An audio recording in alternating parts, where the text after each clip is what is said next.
Hello, my name is Johnny. Welcome to another look back 50 years ago this week on the Billboard Hot 100, week ending April 6, 1974. Let's take a look what we got here. Got some new entries. Got an interesting one here at number 100. Got Frank Sinatra on his Reprise Warner Brothers label. His doing a take on a recent song, Bad Leroy Brown, Jim Croce. Let's see what else we have. A lot of the other new songs I don't recognize quite as much. That doesn't necessarily mean they weren't going to be big hits, but I just don't recall them. See what else we have here on the charts. The stars mean fast movers. There's Werewolf by Five Man Electrical Band. I only think of them when I think of the song Signs. It's Todd Rundgren with a new one, number 85. You got Rock Around the Clock for 4 weeks now. It's up to number 81. Bill Haley in the comments because the Happy Days show was brand new and they were using that as their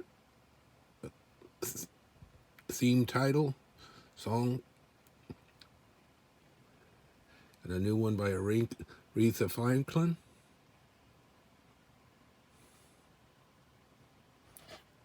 Steerler's Wheel. Let's move over to the second column.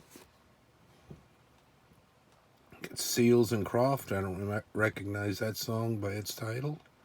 It's Gilbert and O'Sullivan.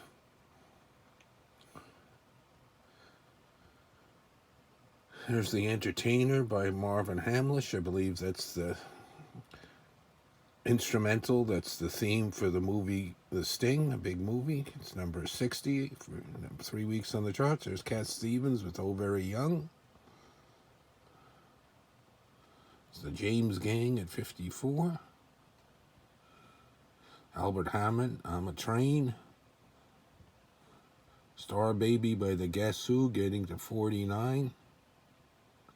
I didn't remember that song that much at the time. I remember getting the greatest hits Guess Who when that was on here, on the collection. There's Midnight at the Oasis, number 45. There's The Show Must Go On by Three Dog Night. It's up to number 42 after 4 weeks. There's Chicago, I've Been Searching So Long. After 4 weeks, that's up to 39. It'd be interesting to see if those two are in the top 10 together. Coming up, Rock and Roll Hoochie Coo, Rick Derringer, dropping from 28 down to 37, 12 weeks on the charts.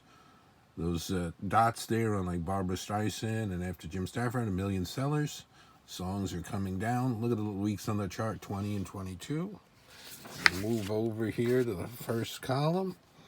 Billy Joel's Piano Man, 7 weeks on the charts. There it is at 33. Some reason that spot is empty. Let It Ride, Bachman Turner Overdrive.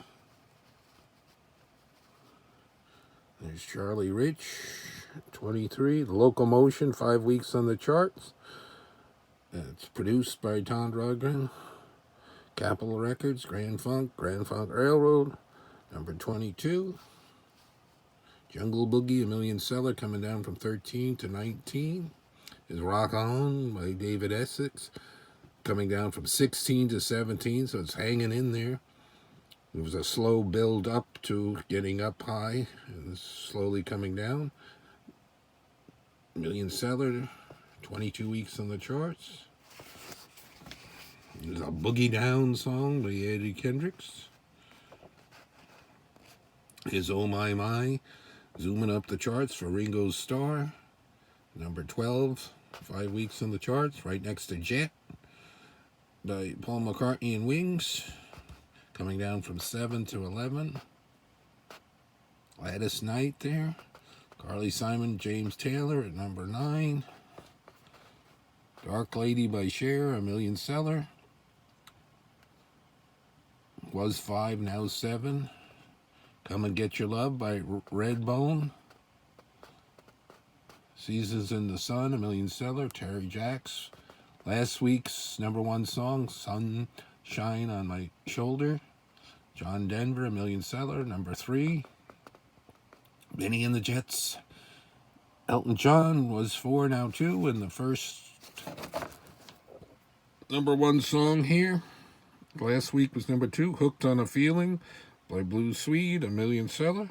So we got Come and Get Your Love and Blue Swede, both of which were featured in the 2014 Guardians of the Galaxy movie, and they put a soundtrack, and I believe that soundtrack went to #1 on whatever charts they have today still for keeping track on things. So it's interesting that they were at the same time and pulled for that movie all those years later. And let's like a look here at the chart round. What do they have?